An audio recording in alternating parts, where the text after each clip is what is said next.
Hello everybody and welcome back to your favorite political satire show, With the Facts. I'm your host, Jack Kessler. And I'm Thomas Kohler. Let's get to it.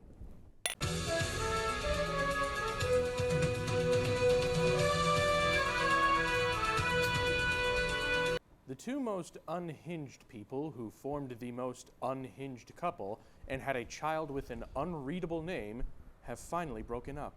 Elon Musk and Grimes broke up last Friday, forcing us to wonder, what was the breaking point? SpaceX? The Mario movie not casting them? Elon being incapable of human emotion? At the end of the day, we know we'll get some bomb music from Grimes, as Azealia Banks offered to make music with the indie singer now that she's dropped Apartheid Clyde. The value of Bitcoin dropped by more than $2,000 last week as Beijing announced that all cryptocurrency transactions are henceforth illegal in China. The Chinese Communist Party is cracking down on crypto across the board, viewing it as a dangerous investment at best and a way to launder cash and buy hardcore drugs at worst. The new announcement has seen Chinese Bitcoin mining companies jump ship to an unlikely place, Texas. The Lone Star State is now advertising itself as the adopted fatherland of the cryptocurrency master race and is handing out tax write-offs, benefits, and free AR-15s to the incoming waves of Chinese crypto billionaires. Well, it's that time again, folks. Hurricane season is sweeping across the nation once more. Well, just the East Coast, but I think California's got enough shit on their plate as it is. That strange time between the end of summer and the beginning of fall sure brings out the worst in America's personal storm god, Jimmy Buffett. As this year's hurricane looks to make landfall in the coming weeks, and the terrifying name for this new hurricane is... Sam? They named it Sam? That's all they could come up with? Are we seriously running out of cool hurricane names?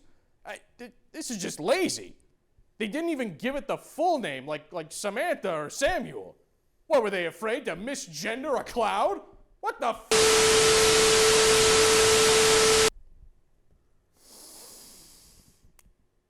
And now, let's turn to Emma for today's Girl Boss of the Week. Welcome to Girl Boss of the Week, and congrats to Senator Sinema for her boss babe behavior.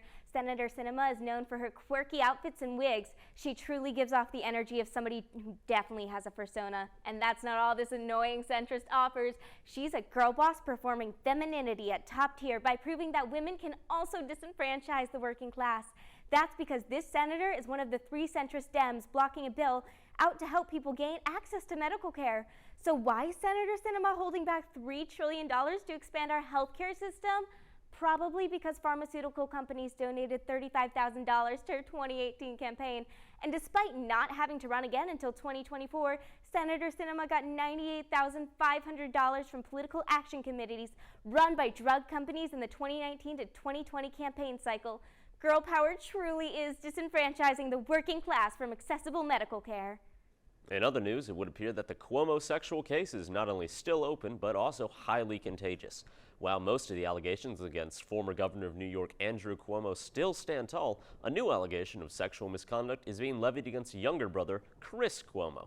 The younger of the Cuomo brothers has served several tours of duty across the war-torn hellscape that is CNN's evening news lineup, but that long reign may come to an end due to the revelation of Chris living a similar lifestyle to his brother as a raging Cuomo-sexual.